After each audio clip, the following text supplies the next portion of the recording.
Okay, so yesterday we talked about the fact that there will be false teachings. We talked about the difference between a mistaken teaching and a false teaching, and that the biggest difference is the intention.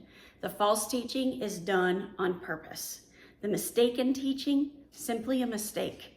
And when we point it out, that person should be able to say, you know what, you're right, I did mess that up, if it truly is a mistake. Now, if you're pointing it out, you have to be open to the fact that maybe it's your mistake and you're not correct and that that person is correct. But it's good to have those discussions because we all learn from that.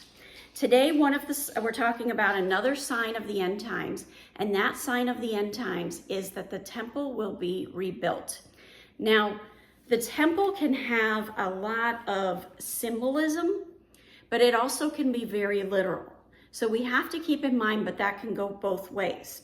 And we're starting today in Genesis 17, verse 8. And this is God talking to Abraham, and it says, "And I will give to you and your offspring after you the land of your sojournings, all the land of Canaan, for an everlasting possession, and I will be their God."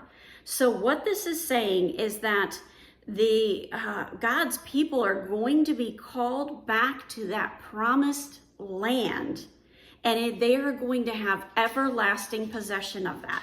Now, think about our recent history. Is there everlasting possession of it? There's a lot of war going on over there, over those holy lands, because the Muslims want that land, and so do the Jewish believers. And it's not a place that has become a place of sanctuary and a place of peace where God rules. But there will be a time where that does happen. Then we get to Ezekiel 37, and there is a whole lot in Ezekiel 37. I'm going to encourage you to read that on your own. We're not going to read all of it now for the purposes of time, but I really wanted to point out to you verses 11 to 14 and also verses 21 through 23. So 11 to 14, it says, "Then he said to me, Son of man, these bones are the whole house of Israel." Now, if you're reading the beginning of this chapter, it's where Ezekiel comes to the valley of dry bones, and all of a sudden, all these bones come together, and they've got soft tissue around them, skin around them. That army is there, living, breathing, ready to fight. It's when all those bones are resurrected.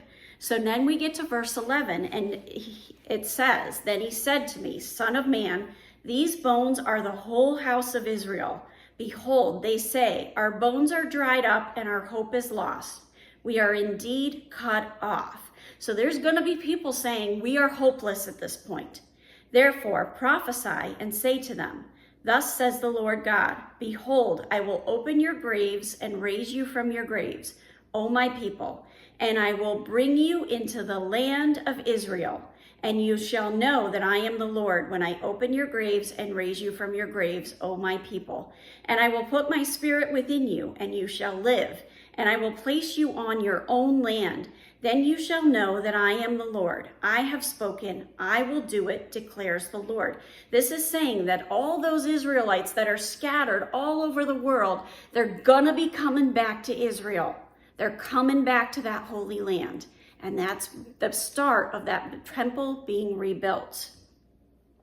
Then in verse 21 to 23, it said, "Then to say to them, Thus says the Lord God, Behold, I will take the people of Israel from the nations among which they have gone, and will gather them from all around and bring them to their own land. And I will make them one nation in the land, on the mountains of Israel. And one king shall be king over them all. And they shall no longer be two nations, and no longer divided into two kingdoms. They shall not defile themselves any more with their idols and their detestable things, or with any of their transgressions. But I will save them from all the backslidings in which they have sinned, and will cleanse them. And they shall be my people, and I will be their God."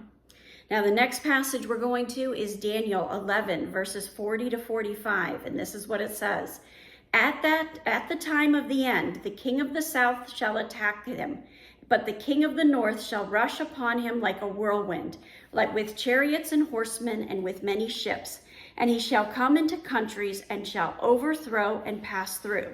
He shall come into the glorious land, and tens of thousands shall fall, but these shall be delivered out of his hands, Edom and Moab and the main part of the Ammonites. He shall stretch out his hand against the countries, and the land of Egypt shall not escape. He shall become ruler of the treasures of gold and of silver and all the precious things of Egypt, and the Libyans and the Cushites, and shall follow him in his train. But news from the east and the north shall alarm him, and he shall go out with great fury to destroy and devote many to destruction. And he shall pitch his palatial tents between the sea and the glorious mountain. Yet he shall come to his end, with none to help him.